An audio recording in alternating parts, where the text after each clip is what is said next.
My name is Todd Kibbe. I'm the Patrol Operations Chief of the Seattle Police Department. With me is my colleague, Chief Davis, and Superintendent Jones from the Seattle Public Schools. I'm going to give a quick briefing on what transpired this afternoon at Washington Middle School.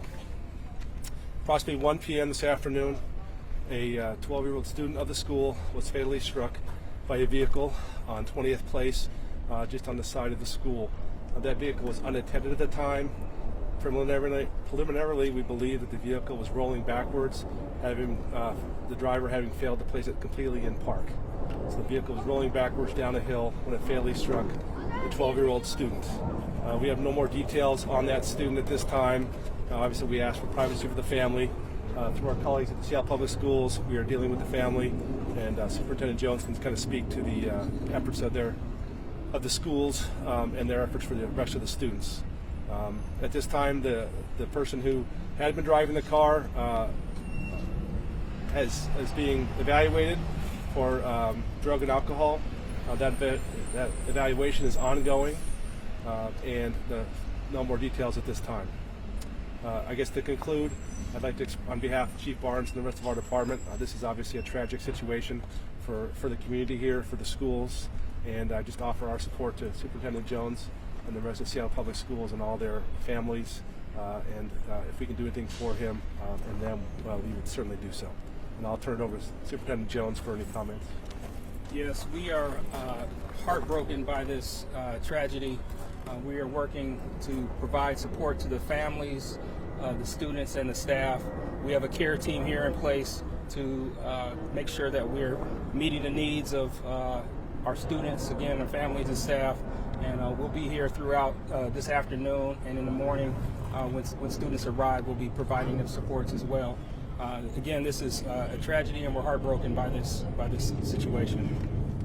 A question for you, Superintendent Jones. How is it that students are able to have access to the street immediately off the campus? Are they able to go outside during lunch or recess? We work with hearing from kids over there that they sort of walk into the gym from that direction. If there's anything you can elaborate on sort of how this was able to happen. In this particular situation, it's an active investigation. We don't know specifically how this transpired, but we do take safety protocols into place when our students are traveling on campus. Just to clarify, it was on school property, correct? Not on the street here? Obviously. Yeah, I think that's still kind of under investigation a little bit. My impression is it's on the street and not school property, but that, again, that'll be borne out by investigation. When you say street, do you mean here, or do you mean? It's 20th Place East. So I believe 20th Place South. Excuse me, right behind me. Okay, so that is a city street that cuts That's along. correct. I see. And then any idea what business the driver, if any, had with the school? Was it a parent? Anything you can? Yeah, we don't have any information at that time that I can share. That investigation is ongoing, like I said. Are they facing any charges imminently right now? That investigation as to their status is still ongoing, so nothing at this time. Are they in custody? Right now, they're being evaluated by our direct recognition experts. So right now, we're just again continuing the investigation. Are they cooperative? Can you say what type of car it was? It appears to be SUV. Are they cooperating with the investigation? I don't have any information on that. Is this a male student, female student? It was a female student. And this care team is going to be here? We have mental health experts, we have nursing staff, we have social workers, counselors.